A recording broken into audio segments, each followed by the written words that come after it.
Hey guys, welcome back. Excited for this episode. Today we have Danny Deaton in the studio, and he runs the Your Living Proof podcast. And he also has, that's your Instagram name. Yep, Instagram, website, yourlivingproof.com. And so you basically, you cater to men mostly. Do you do women as well? I do. But also their families. Yep, the families. The majority would be men, and there's obvious reasons we can talk about, but yeah, to both. Yeah. So Danny's a guy that struggled with addiction in his life, but he now helps people overcome that addiction. And he specifically caters to the families. And I think that's so awesome because a lot of time we focus on the person that has the problem. It's not that you don't, but also it's like, well, how do you help families get through that situation and be able to navigate it? Yeah. There's not really anybody that's doing that. So I think that's where you're unique. I had a neighbor that lives across the street over here and said, hey, have you seen this guy? I said, I haven't yet. And I started looking through your page and she said, I love this guy's content. You got to have him on your podcast. I'm like, okay, let's do it. Oh, cool. So that's why I reached out to you. Yeah. And now you're here. So anyway, we're talking off camera and this is going to be awesome, guys. Like this is going to be a really, really solid podcast. You're going to want to be able to share this with people and also listen to the whole thing. This guy has a ton of value. All of us have stuff. Big or small, I think we justify big or small, good and bad. I say, does it serve you? Does it not serve you? I like that better. The things serve you, do they not? Quit calling them good and bad, but everybody's got something. Everybody's got something. And we're all, as parents or as family members, we're going to have this come up in our lives and our families. Like everybody's going to. Nobody's immune. Yeah. So where do people start? Let's get you started. I mean, let's introduce you a little bit more. Why don't you take the mic for a second and just introduce yourself, kind of what you do and what you feel like you're passionate about and your niches. Yeah, well, thank you. I mean, it's an honor to be on this podcast and any platform really that I can to kind of share a message. Because like you said, we all are going through something, and I won't, bore you with my whole story, but Living Proof is the brand, and it happens to come from having gone through this on my own. And, I learned something very valuable through all of it, to jump to the end, was that it's our secrets that keep us sick. And we all have them. And for some people, it can be something really big, like they went through a serious tragedy or they were neglected or harmed by somebody. And other people, it could just be like they just felt like they didn't fit in, or maybe they didn't have any good friends. And over time, those secrets get heavy and often take people down a very dark and long road, difficult road, if they don't figure out a different way to navigate through that. So yeah, I mean, just a little bit about me. I grew up in Sandy, Utah, which is north from you. Yeah. And most people that are listening probably know where Sandy is. Yeah. So it was a good area, and I had a great childhood and loved life, was active, did a lot of things, and anything I could get my hands in. I played lots of sports. I loved school, mainly for the girls aspect. And I was a happy kid. I did live in an area and had a father who had a certain amount of success, and everyone around me kind of, as he did, we moved to other areas. And so I kind of noticed this little pressure, and I didn't think much about it, but years down the road, I realized that was the secret I had, is that I was never going to amount to what these other men had come or turned into or had become. But when I was younger, I couldn't articulate, nor could I recognize what was going on. And, we all have times in life we make bad choices. So I had some friends, made some poor choices. We were using, drugs and alcohol. At that point, it was really just for fun, like lighthearted, nothing serious.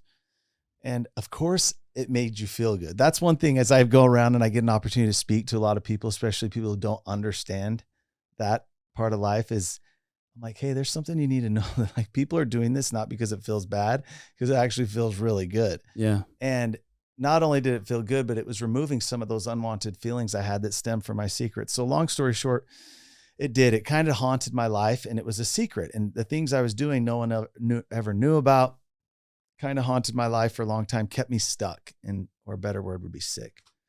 And I thankfully worked through some of that after high school. I moved to Hawaii, thought I was going to be a pro surfer. That dream came to an end, and I was like, okay, I got to get back and get serious with life. So I actually, at 22 years old, went and served a humanitarian mission for my church. was kind of like go to the church or go to the military or do something with my life. And it was awesome. It kind of put a whole new perspective in life. I had a great experience, came back, got married, went to school. I was at the University of Utah. And I had had an accident snowboarding that caused some serious pain. And when I went into a doctor, this was the tip of the opioid epidemic, if you've heard of that. And there was a time in life, believe it or not, where a lot of medical professionals were handing out pharmaceutical heroin to people if you had a broken leg or if you were in a serious accident. And I won't get into how much that makes me crawl out of my skin, but it's the story for millions of men and women, but especially men. So during that time in my life, there were some difficulties, again, some challenging things that I was keeping as a secret. So when I got in this injury, I was prescribed this magical medication that took all the pain away. Yeah. Well, the truth is the physical pain I got over pretty quick, right? Like we're really good at handling that kind of pain, but what those magical pills were doing were taking away all the discomfort that I didn't know how to articulate, all the discomfort that I didn't really know how to navigate through and that I was keeping a secret. So that kept me stuck for quite a while. And I was a full-blown functioning addict. I was able to graduate college, start a business, do the things in life that every man wants to do. But there's something I've learned that is just a fact, and it's all addictions are progressive. They progress at different rates for different people.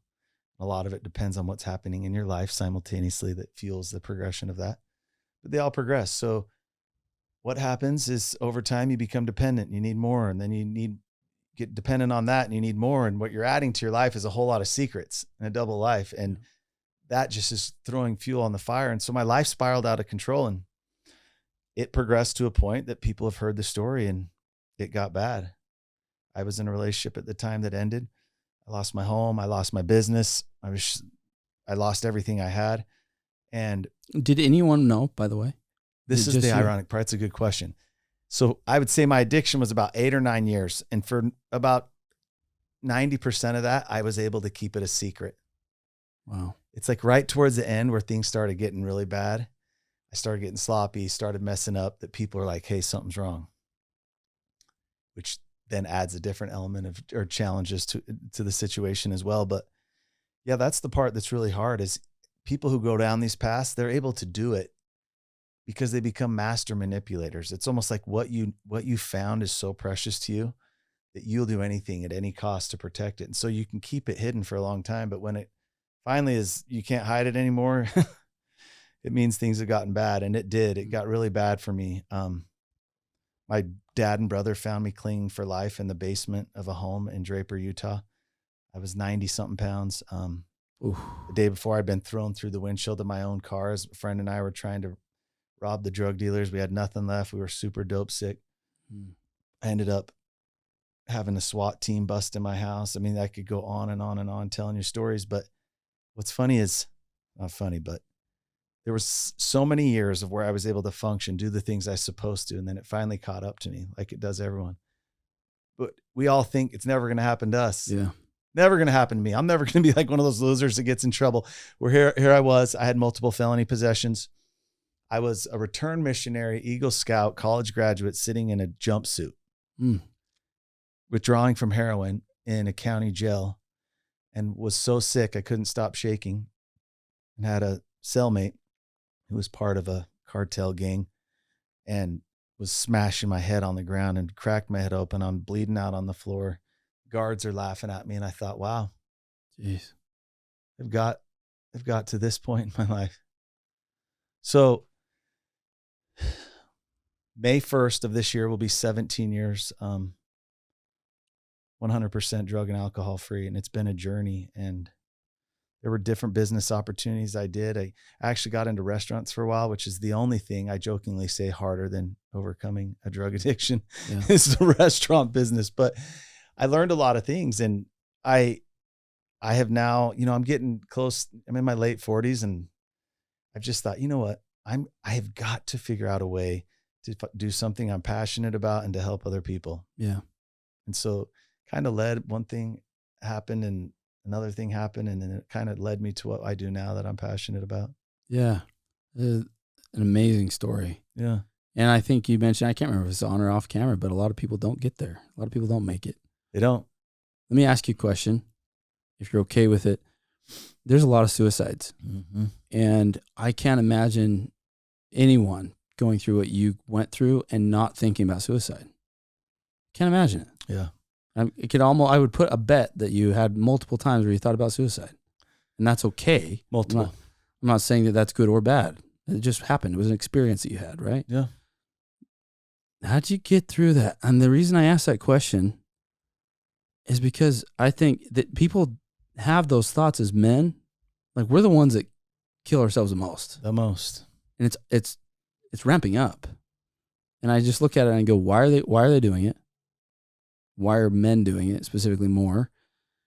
And they're not even in heroin, let's say. Like, they have other things that they're crippling them, or the secrets that keep them sick, like you're saying. Why are men struggling with suicide thoughts or just unhappy in general? What's your take? Because you've been there. Yeah. Well, no, and it goes back, not to keep repeating it, but it is. I think it's when people realize it's our secrets that keep us sick. And I know the word sick can be hard to like really connect with, because people are like, I'm not sick. I'm good. I'm strong. I'm healthy. I feel great. Sick can really mean like stuck, dysfunctional, holding yourself back.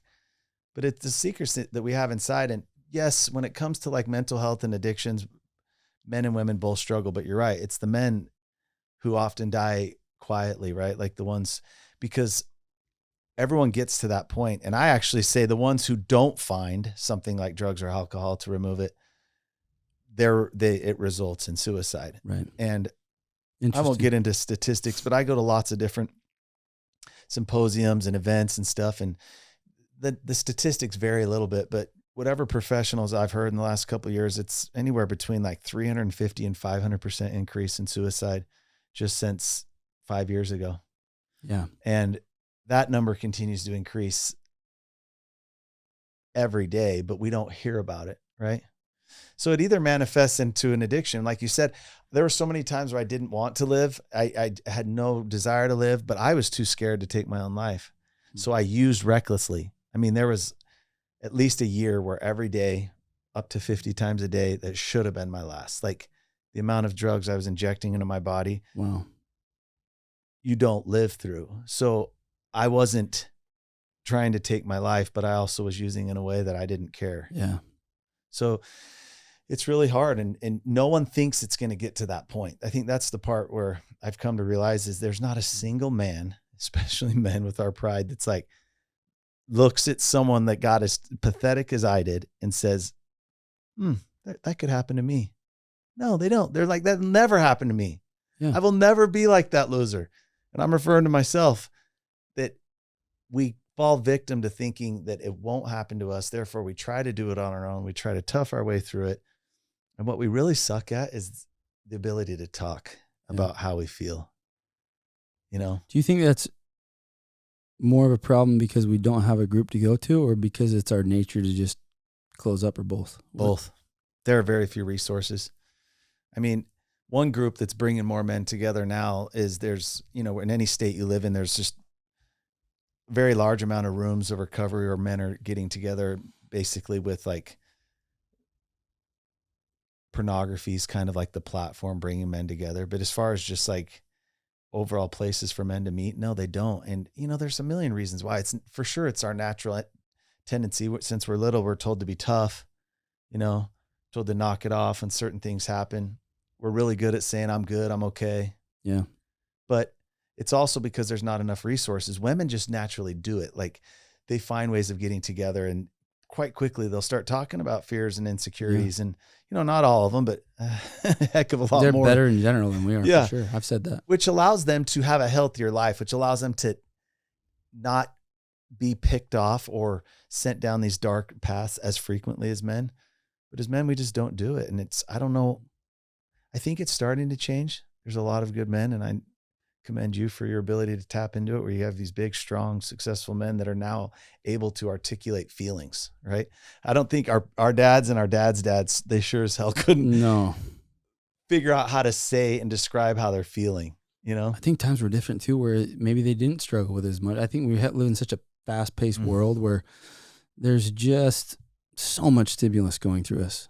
And if you're not okay emotionally with everything that's going on, I think that to me is why it's been hit us like a freight train. Yep. Is because the information age is hit with all of this stimulus, and we already weren't good about talking about it and growing community. And then when they hit like that, it was like, and we don't know what to do. Yeah, it's crazy. I get to speak to a lot of young people too. And, you know, what they go through today, what's available today, like you said, and the way it stimulates you is nothing. When we were younger, of course, you experienced it. There was like, you always measured yourself up to the guy that like in school was the big, good looking, strongest, athletic guy in school, drove the nicest car. There was that guy always, right? So we're like measuring ourselves to him. Now young people are measuring themselves to not a person in front of them, but the world. Yeah. Thousands of mirrors.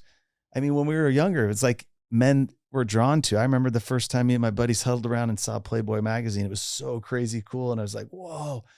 But there was like 5 or 6 guys huddled around a 2-dimensional image on a piece of paper. Yeah. Now they're doing VR. They don't even have to look for it. It'll find them. Yeah. And it's the amount of stimulation that comes from being a real live video, interactive. Like, it's crazy. So yeah, it's hit us like a freight train. And I think you can see it.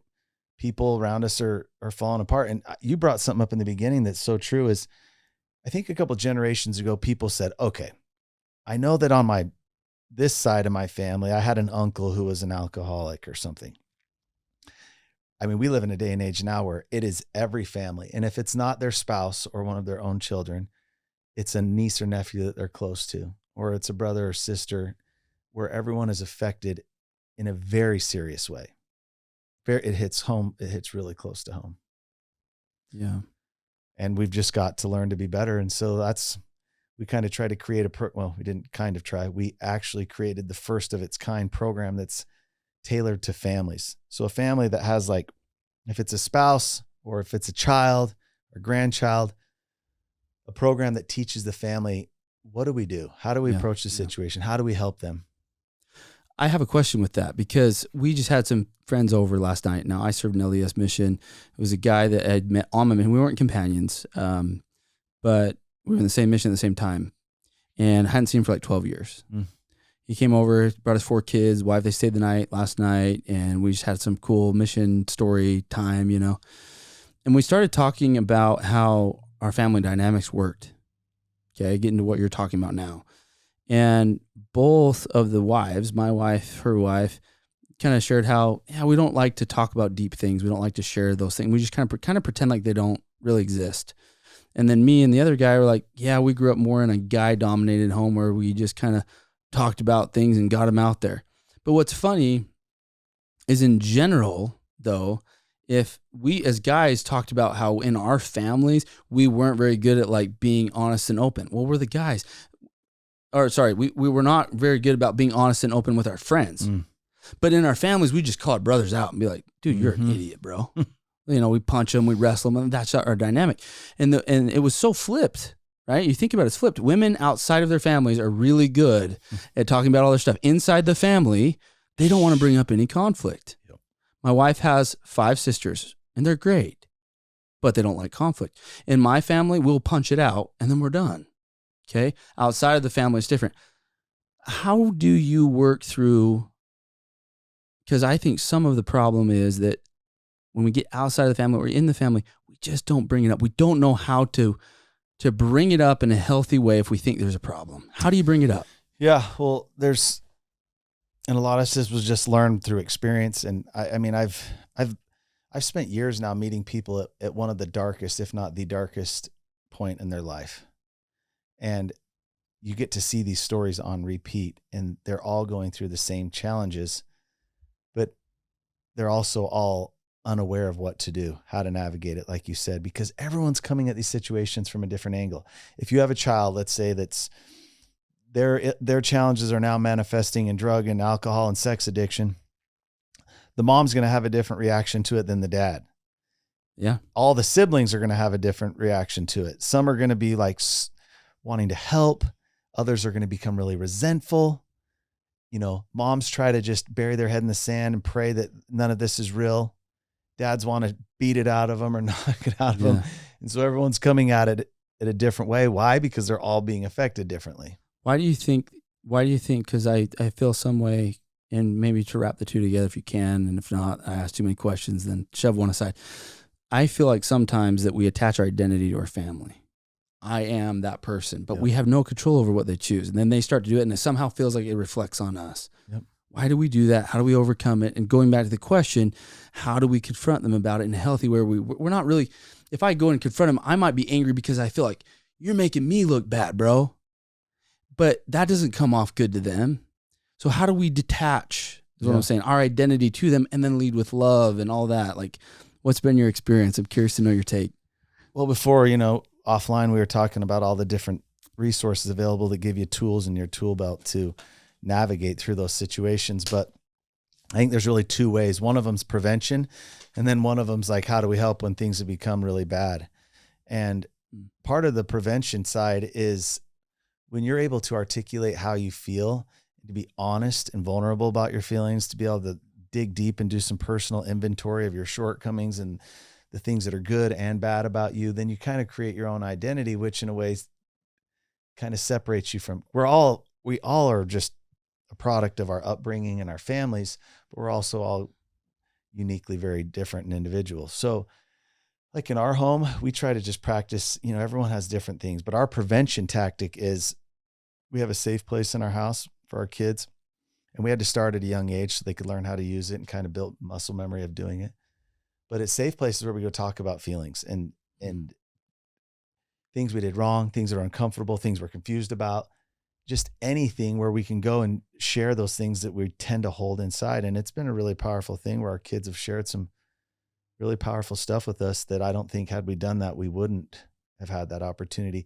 And I think by doing that, it helps you not deviate the way a lot of people do, which are going down these terrible paths. But then the other side of that is, what do we do when there's a problem?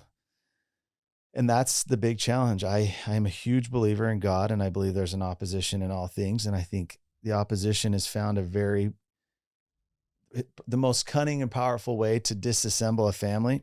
Now it could be a difference, like you're saying, like something someone does, but usually when it progresses to a point where this person is now dealing with different challenges and their life's a wreck, it's unmanageable, they're lying, cheating, stealing from people, it destroys families because everyone has a different perspective on what to do. So, we live in a state of Utah. There's like 62 as of last week, different behavioral health centers and treatment centers and places that are there created to help people who are suffering with mental illness and or addictions. Most of them end up manifesting in addictions, but there are a lot of resources for those people. But for the families who are sitting back going, what are we supposed to do? How are we supposed to react? How do we help and not enable? Like, what do we do? My wife and I differ on this, or our other kids are resentful. So what do we do? That's where we just came in and did it. And, there are a lot of people who are in bad, dire situations like I was, who don't have a family that can help. Maybe their family's dysfunctional and a cause, like a root of the problem. Maybe they don't have the means to help. Maybe they don't have the beliefs or morals to want to help. But there are a lot of people who do. And those families are just sitting back, getting steamrolled by this in a way that, most of the families that we work with are successful dads that have dominated life. The parents have overcome mighty challenges. They're just awesome people at life. Yeah. But when it comes to this situation with dealing with someone in their home, they can't figure out what to do. And it's hard because a lot of their own character defects and things they're going through, the big ones are like fear, stigma, and shame. Like they start to feel like maybe they did something wrong or they could have done something to avoid this. Right. The other ones just get really mad they're doing it. Some live in fear that if they take action, this person might get worse or possibly die. And I'm just a firm believer that the greatest threat in the world to addiction is a family who learns how to effectively intervene and how to support a full program of recovery for their loved one, while in the meantime, they're getting themselves healthy regardless. So that's so good. Yeah. Can we talk about the safe place? Set the scene a little bit more. Yes. So, because like, what is it? Your bedroom? Is it a couch? Is it the whole family there? Is it just you and the child? Is it you as a couple and the child? How do you work that? What's the scene? All the above. Okay. I know some dads do it. Like, I know this one dad, he does it like he does ice cream and they go out and they'll talk. Okay. So it's kind of a set thing. But it could be anywhere in your house. It can be outside. Like a set thing. Hey, every month we're going once a month, and this is our safe place. And I like to do that. Okay. But a safe place is us. We designated a spot in our master bedroom. There's a little couch, and we created it. And there's a few rules I think that are really good to understand. Like, first of all, like for the parent, for me, like there's no phones, there's no distractions. And it really helps because if one of my boys is like, I need to talk to you in the safe place, it's almost like me turning my hat backwards, being like, okay, it's go time. And I'm going to give them my attention. I'm going to clear my mind of work and all my own distractions. And I'm going to be ready for them. But, we can lock the door so no one else can bug us. We go in there. And there's a few rules for them too, is they're going to share exactly how they feel. And there won't be any punishments. There won't be any, emotions that deter them from wanting to do this again. Now there's a big key here, right? When people are like, well, there's no consequences. Yeah, that's not how most of us were raised. Yeah, but there are. It's just, that's not the time. Any young person that comes to tell you something wrong, they know there's a consequences. They know it's coming. But right then and there, it's not the time. Right then and there is the time to love them, embrace them, to make them feel seen. And it's been my best opportunity to tell my boys about my imperfections in a safe place, to humanize myself with them. We all think our dads are like perfect, right? Yeah. I think also the dads have been taught, at least most of my friends' dads, even my dad, that for a time, it was, we are perfect. Yeah. Like for the dad. We want to, I remember my parents saying, and they listen to these, and I mean this out of love, like they were doing the best that they could at the time. But I remember things like, I think that one of them said, like, we don't want to show you too many of our imperfections because then it will just give you permission that it's okay to do what we did. What do you say to that? Yeah, their fear is that by sharing that, it condones the behavior, right? Well, I recognize that, and I think we all feel it, that we want to protect them from those things because we want them to be better. But we are living in one of the most, it's funny because we have all these platforms and apps and things to like connect us, and we're more disconnected than ever before. And so I feel like as men, if we're willing to face that fear, good, because what we're doing in return is creating this authentic connection where your person, your child can come and tell you something, and they can feel like you understand them, and they can feel seen and heard and connected because they know you're human too. So I think there is a risk in that. There is the risk. You have to own it. Like you might tell your kid, yeah, I partied, I did this. And they're like, oh, well, dad partied and did this. But what kids and people need now is they need connection with people they trust. So you can be a little cautious about how you do it and to what extent you share. Yeah. But when you connect with people, the opposite of, if you look at, like you said, suicides, it all ends up being that people who are dying of drug overdose, it's because they were suicidal. It's out of control. But the opposite of suicide, depression, anxiety, addictions is connection. So if people are able to connect, truly connect, and people are not truly connecting with people at school anymore, they're not truly connecting with people on social media, but the people in your life that you like have close contact with, if they can truly connect with you, yes, maybe first as a father, but as a person, as a human, someone they trust, I think you have a far greater chance of influencing them for good than you do condoning any stupid behavior. Yeah. No, I think that's so good. Just share a quick story. And my dad, hopefully he's okay with this. I don't think it's a big deal, so I hope he doesn't. When I was younger and I struggled with pornography for a time, I thought I was the only one. And I also thought that I was an addict to it. And I would probably look at it once a month. And I thought I was a straight addict, like screwed going to hell kind of feeling. And I knew that wasn't true, but it feels, especially after you relapse, like you feel like, I don't know how to stop this, right? And I was always honest with it though. I would always like try to talk to my mom and dad about it. It maybe took me a day or two after, but I would always go to them. I would always talk about it. And I think that's important. But I remember eventually, over time, my dad finally came to my room one night and he told me about an experience that he had as a kid, finally, and how he struggled with a Playboy magazine. And there was one time where he maybe touched a girl more, and we're not talking anything crazy. Like maybe touched her boob with clothes on, barely.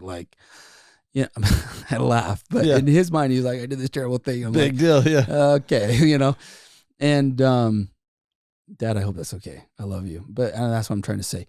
When he said that, I felt the biggest weight that I'm not the only one. My dad understands. I felt the biggest weight lift off of me, and so I know what that feels like. I tend to go more towards we need to humanize ourselves because the opposite isn't true, and why would you want to put on that facade? They're going to figure it out eventually when they start to get married and have kids. They're going to realize, oh, mom and dad, they weren't perfect. So if we just tell them now, they're going to figure it out eventually. Yeah. No, and in the meantime, you've created a real connection. I think for generations, dads wanted to, or parents wanted to, like their intentions on doing what they did was to protect the child, to do the best thing for them, to get the best out of them, to make sure they were better than they were. But too many people are getting picked off these days so easily because of the disconnect that we have. So, I think it's scary to tell your child you've made mistakes, but I'll tell you what, for me, it's been the exact opposite. My boys know my story. I've done it in reverence and I've done it at the right time. I've told them about what happened, and to them, it's almost heroic. And for them to have a dad who can look them in the eyes and tell them and not sit there and the awkward thing our parents did when it's time to have the bees and the birds conversation. They couldn't even look you in the eye. Mm-hmm. Just to be able to connect with my boys in that special place and share with them what I've been through. It's funny. It's, I told my oldest son what I had been through, gave him all the pieces of the puzzle that were missing. And I was worried. I was like, I might have just ruined the image of who I'm supposed to be. The next day, this kid who's almost a teenager at that point, we're at the grocery store and he's crazy anyway. He's like super outgoing, but he's turning around. He's just handing people these cards. He's going up and down. He's yelling at these guys. Hey, come back here. And he's handing everybody these cards. I'm like, son, what are you doing? He's like, I found some of your business cards in the drawer. And I was like, what are you telling him? He's like, hey, if you're struggling or anyone in your family struggling, my dad can help. He's been through hard things and he'd love to help you. Man. And I was like, oh my gosh. So to him, it became this heroic thing. Now, of course, I don't want him to ever use it as an excuse, but I think when it's done the right way and you connect with them, they know you want better. And they just got what they don't get anywhere else in life, which is like, so it was a really powerful experience where I'm like, it didn't change how they felt. If anything, I just became a bigger, I'm not that big of a guy, but to them, I became a giant in their eyes by sharing that story. So it was really cool. Be vulnerable and open. Yeah. I think sometimes too, to go along with that, and appreciate you sharing that story. That's a great one. I think it's true that they look at us that way, stronger when we just are vulnerable. But along with it too, I think sometimes we feel like we're enabling, like we said that. And when we feel like we're enabling, we shut down and we don't have that safe place, they're going to get it.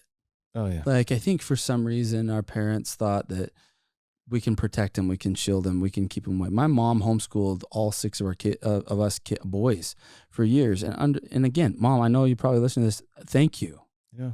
Like, you did the best that you knew. And I feel like there's so many wins that came from that at that time in life. However, I also think that there's another side to it that me and her could probably both agree on. And I think that's healthy and safe. If you don't teach them, they're going to go look it up. They're going to go hear it from their friends. And what's safer?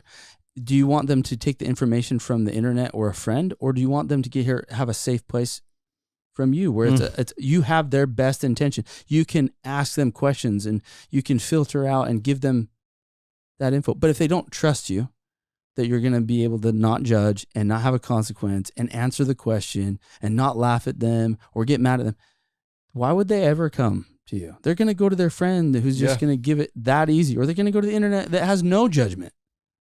When we were growing up, that was what happened too. And you would go find the answer and you had to look in a stupid thing. I remember climbing up my dad's office and there's these big books called encyclopedias. Yeah. That's how old I am. Yeah. That's not the day and age we live in. Mm-hmm. There's a specific example I use when I speak is there was a young woman who wanted to know what blowjob was because girls at school were talking about it. She's like, didn't know. Oh, this is a big one. They think it has something to do with, I've heard so many stories. It's a young person. No idea. When we were all young, we would figure out ways to get the answer. So what do they do nowadays? Google it. They Google it. This girl, it's not even Google, right? Things have changed so much that she searched it up on TikTok. So you can imagine the experience she had learning about a blowjob. Yeah. Now, if she had someone safe and she trusts to talk about it, it must have been a much different experience. But it's hard because his parents are like, oh, we can't talk about that. Like, yeah.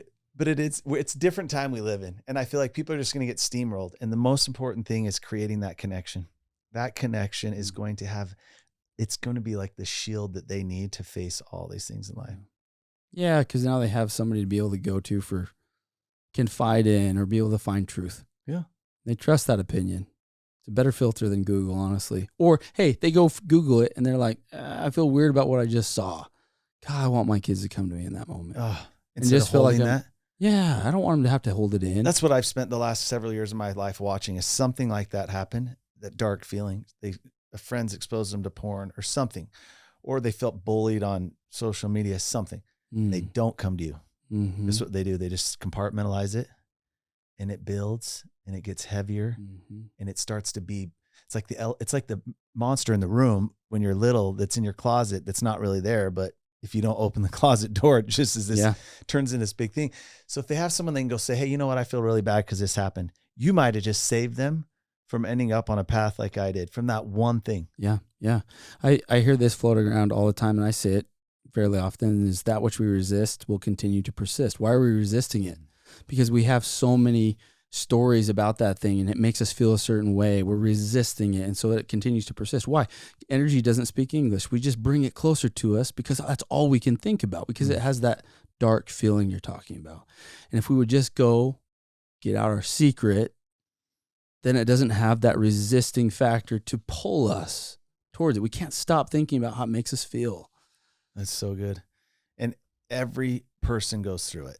And now we live in a day and age where if you have an unwanted feeling, there's a million ways to distract yourself from it.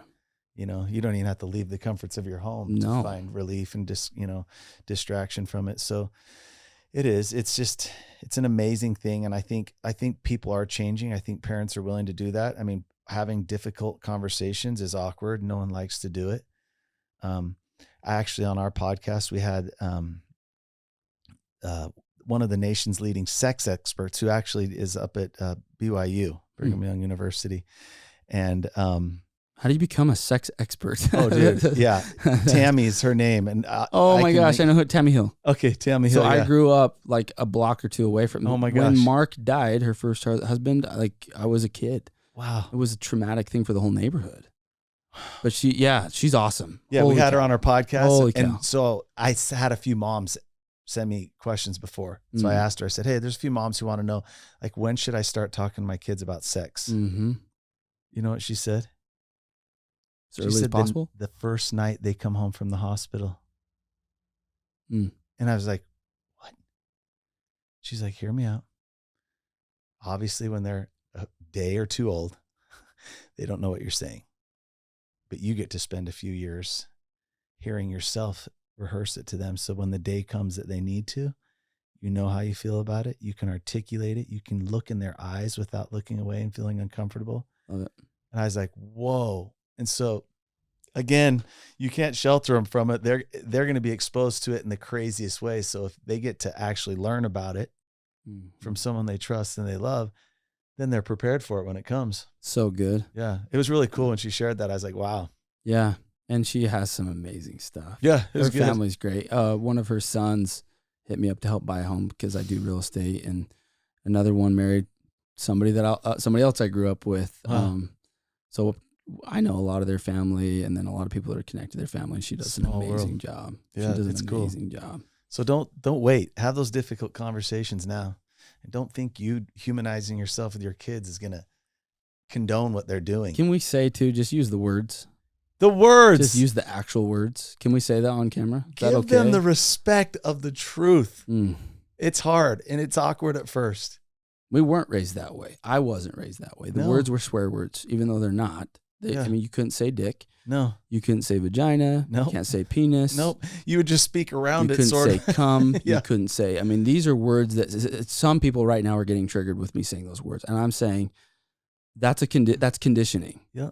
That's conditioning. All I'm doing right now is making sounds with my mouth, and we call it language. Wow. You have some kind of story around those words, but guess what? You need to know what those words are, and they need to become comfortable. Yep. You can do it in a healthy way.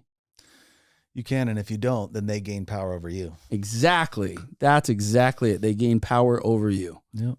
And we're so afraid thinking that if we do it, we're saying it's okay. No, we're not. No one is saying it's okay, but you're not letting it, have power over you. It's a big part of life, though. I mean, we can't go through life, in my opinion, I think you would agree, where we just have the sex talk once, like it's a one and done. What other genre of anything can we, in business, if we're starting a business, can we have one talk about business and we got it figured out? It's every hour of every day. Yeah. Yeah. And fitness, if we're going to get shredded, can we have one talk about fitness? Pivoting, doing this, get up in the ante. We have to become familiar with it. And if we are going to be good at sex and being able to understand our body, well, it's not going anywhere, right? I have a penis and girls have a vagina. My wife and us being able to have sex together in the bedroom. Yep. Our kids need to learn it from us, and we need to be comfortable with it, and we need to express it, and they need to hear it in healthy ways.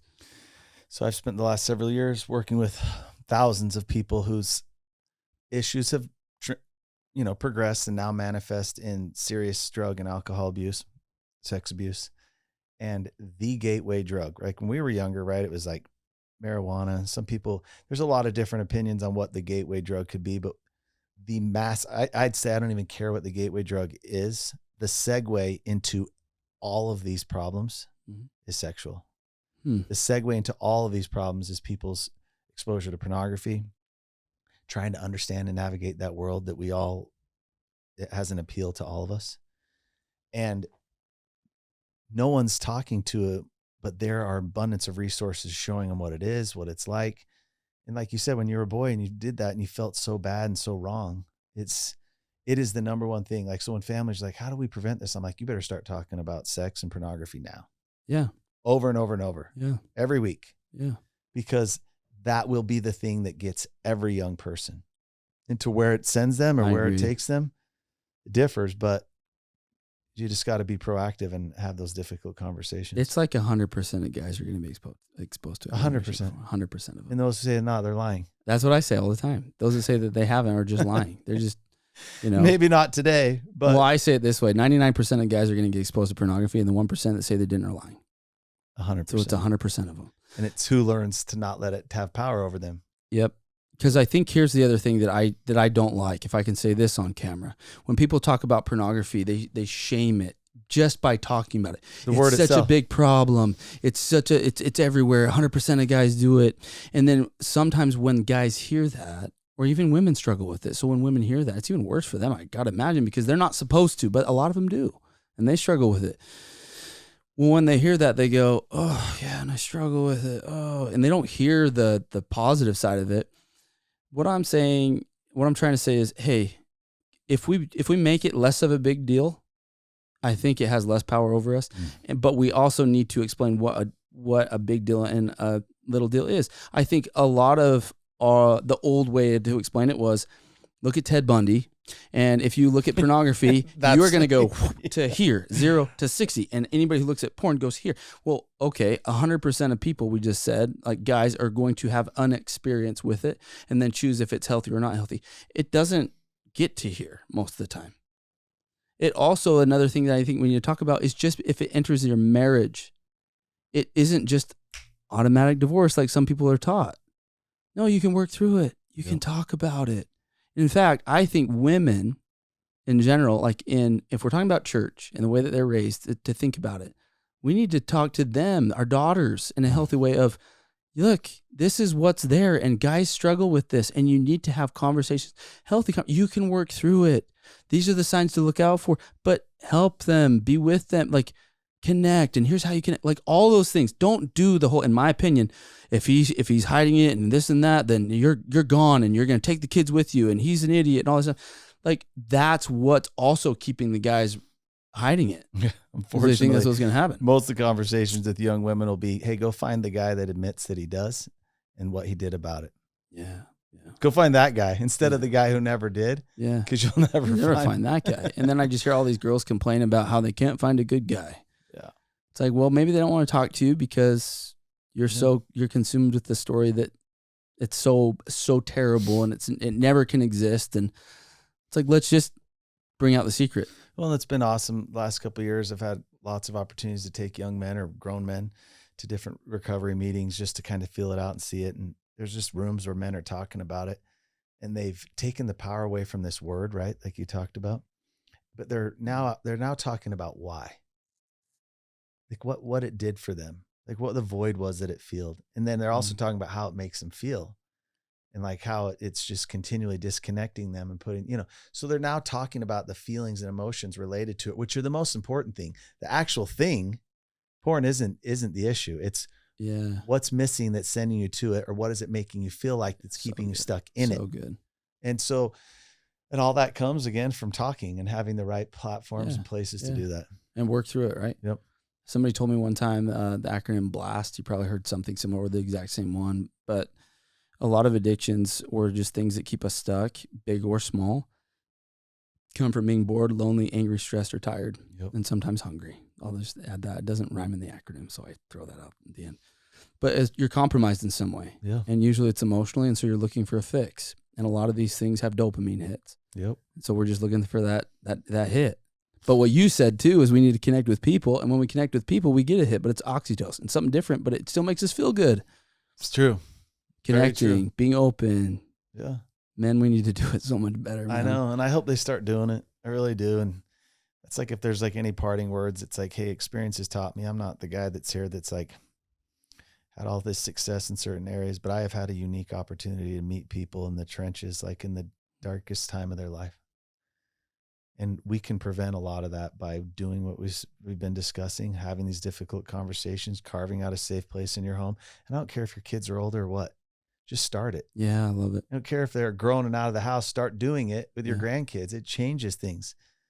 But then it's also, if anyone out there knows, like has someone like a spouse or a child or someone they love that's struggling, has been struggling, and you've kind of exhausted yourselves trying to figure out what to do and how to help support them, like just go to our website. We have a free masterclass that like people can access that talks about the program and the approach we take.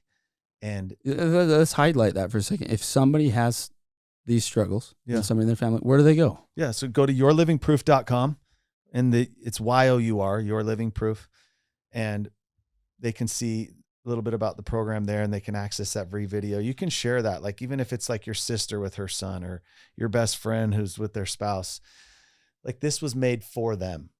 When they're wondering like, how can I change the outcome? What can I do? It was really made for them to empower them with more tools in their tool belt, support that they're going to need, because it's going to be a difficult road. And everyone who tries to handle it in-house on their own, it hasn't worked for a single one of them ever. Yeah. It just destroys the whole family. So they go to yourlivingproof.com. The handle's the same on all of our social media platforms. Instagram is Your Living Proof. And we just hope that this empowers all those families. We live in a great state and really a great country where there's a lot of good families who want to help.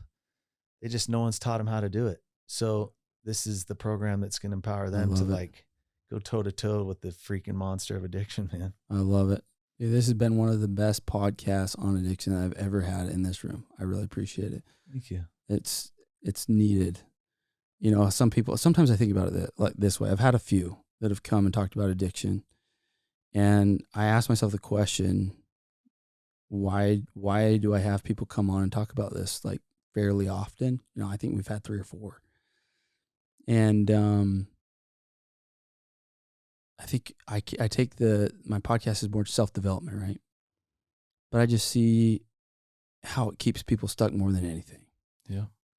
How do you really start to self-develop if you can't let go of these stories? If you can't let go of your sickness, right? You can't. It's just going to keep you stuck. And your loved one that's struggling, they have their own secrets, but over time, their life and their situation becomes your secret. We've just got to stop. We've got to expose it. It's not condoning it. We've got to get tools. We've got to learn to ask for help, especially men. And, before I came here, I spoke at a university here in your hometown, and I actually had this weird feeling afterwards. There's about 55, 60 college students in the room, shared the story, and I could see some were connecting, but I thought, maybe this didn't resonate with And there was just a line of people afterwards. My brother just committed suicide. Wow. My dad's been out on the street. We can't find him. My sister's been in and out of treatment centers. My sister's incarcerated. It's tearing my family apart. It's just crazy. So everyone's affected by it. It's just who are the ones that are willing to go out and get help and stop trying to do this on their own. Yeah. So I think I didn't want to jump in, but I think one of the reasons you're led to it is because regardless of what industry you're in, what your passion is, this is something that affects every family. Yeah. Every family. Yep. And we can do better. Yeah, it's true. And it keeps them stuck. And my whole purpose is just to be able to help men become better men and women become better women. At the end of the day, that's what this podcast is about. And you can't when you're stuck with those stories. It's a huge piece of it. It is. It's a huge piece. You just got to be honest. Yeah.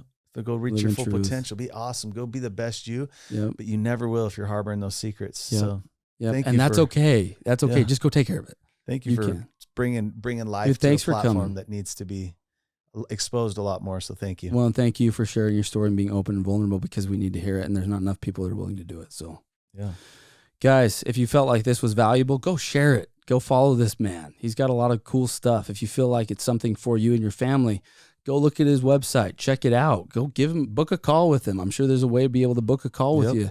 Shoot him a DM on Instagram. We need to be able to tackle this in a healthy way. And I think this man has a lot of value to add in that space. He understands it. Thanks for listening this far, guys. I appreciate all of you. I'm humbled all the time when I see the amount of people that are listening to this podcast, sharing this podcast. I'm just so grateful for you guys. So go and rock it this week. Thanks for listening. We'll see you in the next one.